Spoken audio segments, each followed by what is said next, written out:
Assalamualaikum warahmatullahi wabarakatuh. Innal hamdalillah nahmaduhu wa nasta'inuhu wa nastaghfiruh wa na'udzu billahi min shururi anfusina wa min sayyiati a'malina. May yahdihillahu fala mudilla lahu wa may yudlilhu fala hadiyalah. Baik, mubasyaratan faqat kami dari kelompok 5 ingin mempresentasikan makalah kami yang berjudul Masalah Pembelajaran Bahasa Arab. Yang pertama itu pengertian bahasa Arab. Apa ma huwal lughatul arabiyyah? Lughatul Arabiyyah, bahasa Arab merupakan ilmu pengetahuan yang memiliki banyak keistimewaan. Dari ciri khas yang membedakan dengan bahasa lainnya, tidak ada seorang pun yang meragukan kontribusi bahasa Arab bagi penggemar ilmu keislaman, khususnya dalam memahami isi Al-Quran, hadis, dan kitab-kitab berbahasa Arab. Bahasa Arab dan Al-Quran bagaikan dua sisi mata uang yang tidak bisa dipisahkan. Baina ahad, antara satu dengan yang lainnya. Mempelajari bahasa Arab adalah syarat wajib untuk menguasai isi Al-Quran.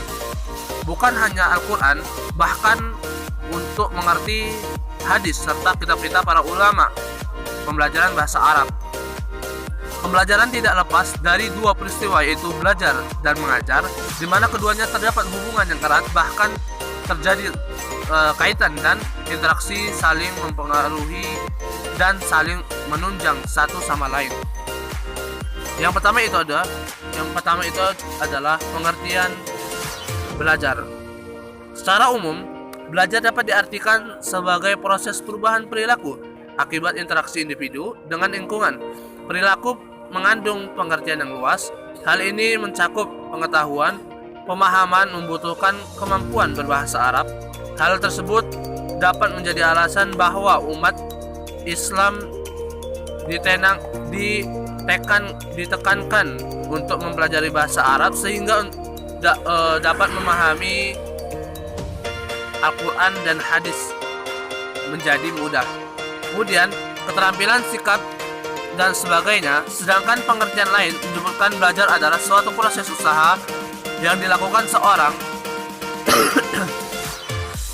seseorang untuk memperoleh suatu perubahan tingkah laku yang baru secara keseluruhan sebagai hasil pengalaman sendiri dalam interaksi dengan lingkungan. Dalam buku lain, Omer Hamalik menyatakan bahwa belajar adalah suatu proses, suatu usaha kegiatan, dan bukan suatu hasil atau tujuan yang bukan hanya mengingat, akan tetapi lebih luas dari itu, yaitu mengalami, dan hasilnya bukan suatu pengusaha, hasil penguasaan, hasil latihan, melainkan perubahan kelakuan. Lebih lanjut, Sardiman mengatakan bahwa belajar itu senantiasa merupakan perubahan tingkah laku atau penampilan dengan serangkaian kegiatan, misalnya dengan membaca, mengamati, mendengarkan, meniru, dan lain sebagainya. Belajar itu juga akan lebih baik kalau si subjek belajar itu mengalami atau melakukannya, jadi tidak bersifat verbalistik. Perubahan perilaku dalam proses belajar adalah akibat dari interaksi dengan lingkungan. Bismillahirrahmanirrahim. Baik. Soal mutaqaddim taqra'u min Sahih Muhammad Askar. Wahid, isnain, pengertian mengajar. Seiring perkembangan zaman, definisi mengajari min tahun ila tahun selalu mengalami perubahan.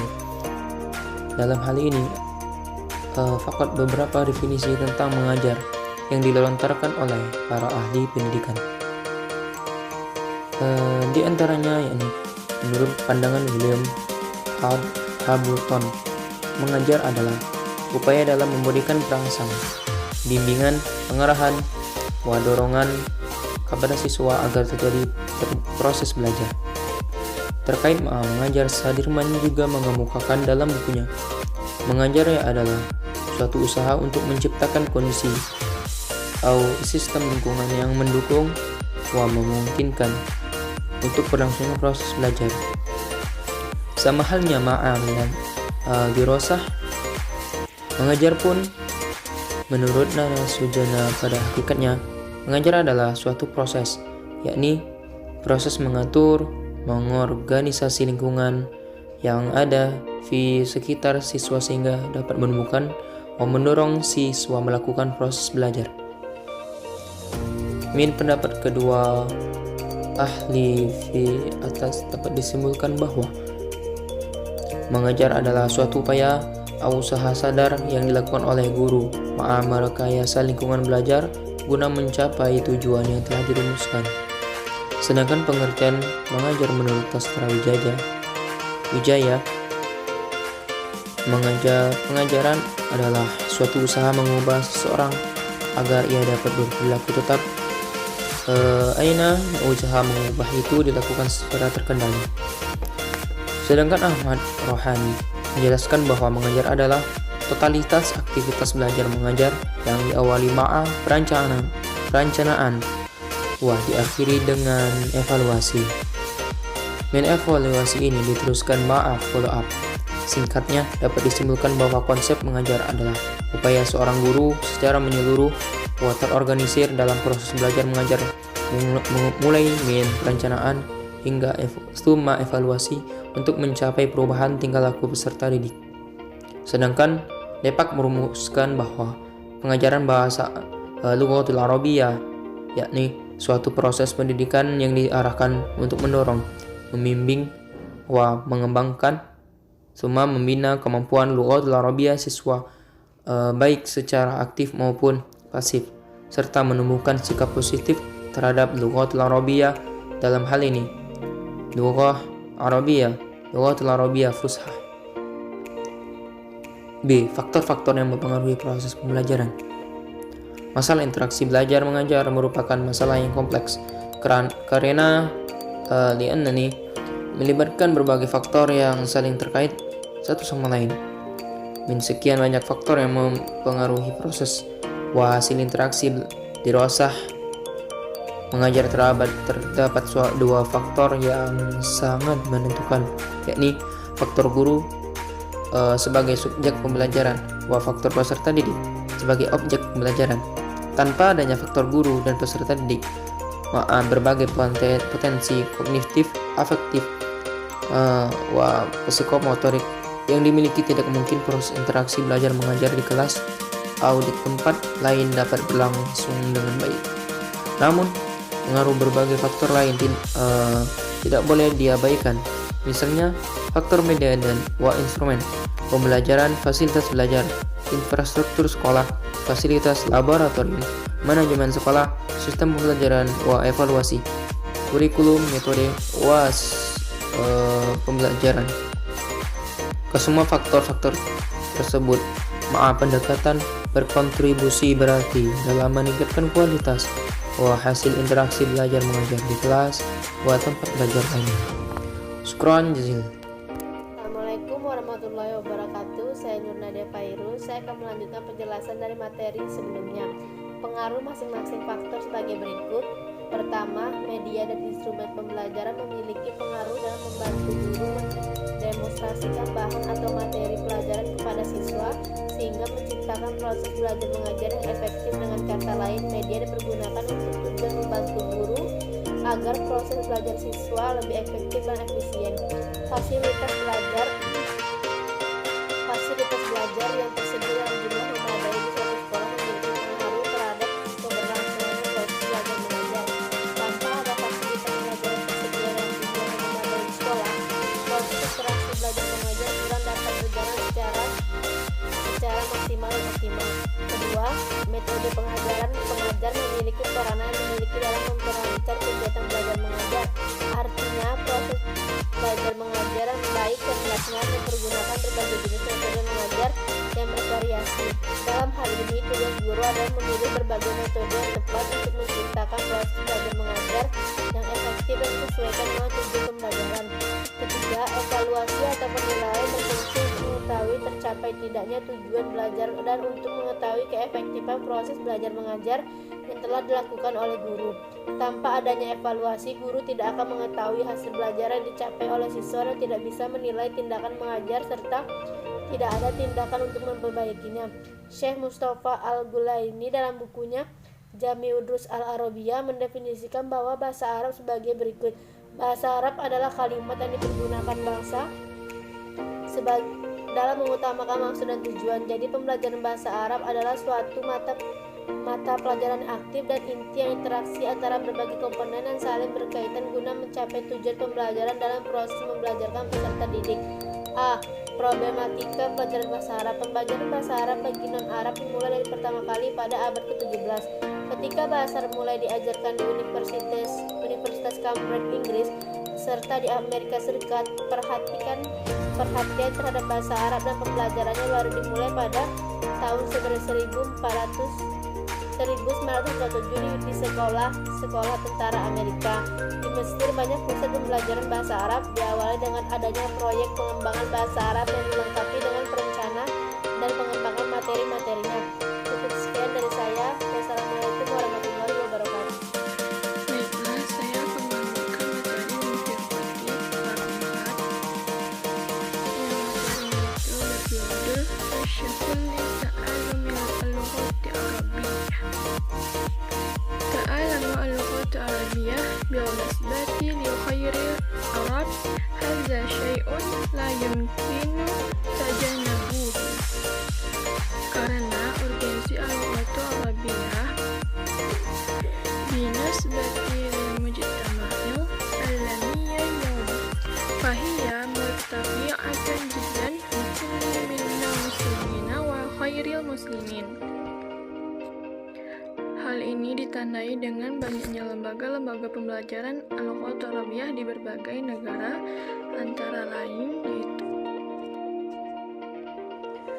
Ma'hadu Li'iza'atil Mesir, Al-Jami'atu Amrikiyatu fi Mesir, Institut Kajian Keislaman di Madrid, Spanyol, Markas Kultum di Sudan,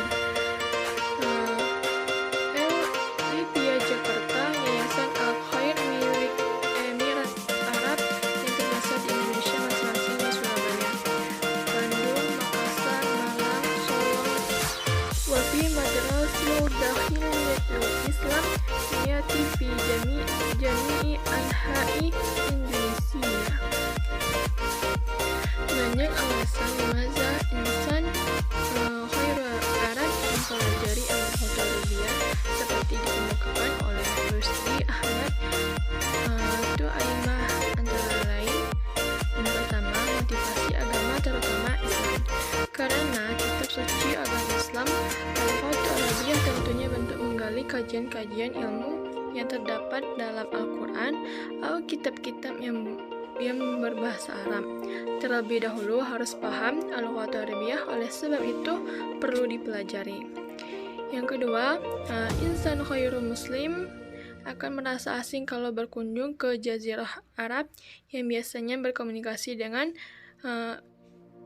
Lughah Arabiyyah, baik fusha atau amiyah.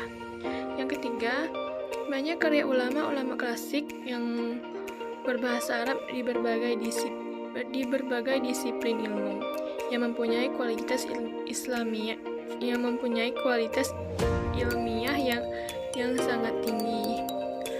Problematika adalah unit-unit wa pola-pola yang menunjukkan perbedaan struktur antara satu al-lughah bi lughatu akhar. Problem dalam pembelajaran al-Lughah Arabiyyah merupakan suatu faktor yang bisa menghalangi dan memperlambat pelaksanaan proses belajar mengajar dalam bidang studi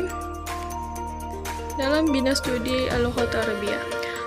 Problema tersebut muncul dari dalam al-Lughah Arabiyyah binafsi, problematika linguistik wa khairu linguistik wa au di kalangan pengajar atau guru dan peserta didik itu sendiri. Bagian B, problematika linguistik. Problematika linguistik adalah kesulitan-kesulitan yang dihadapi siswa dalam proses pembelajaran yang diakibatkan oleh karakteristik al-Lughah Arabiyyah itu binafsi sebagai al-Lughah asing. Problem yang datang dari pengajar adalah kurangnya profesionalisme dalam mengajar dan keterbatasannya komponen yang akan terlaksananya proses pembelajaran al-lughat al-arabiyah, baik dari segi tujuan, bahan pelajaran atau materi, kegiatan belajar mengajar, metode alat sumber pelajaran, dan alat evaluasi. Sedangkan problematika yang muncul dari siswa dalam belajar al-lughat al-arabiyah adalah pengalaman dasar latar belakang sekolah, penguasaan mufradat atau pembedaran kata, dan akibat faktor lingkungan keluarga. Akibatnya mereka mengalami kesulitan untuk memahami bacaan-bacaan serta tidak mampu menguasai al-lughat al-arabiyah secara utuh, baik dalam gramatika maupun komunikasinya. Sekian dari kelompok kami. Jika ada kekurangan dan kesalahan dalam pengucapan, kami mohon maaf. Sekian, wassalamualaikum warahmatullahi wabarakatuh.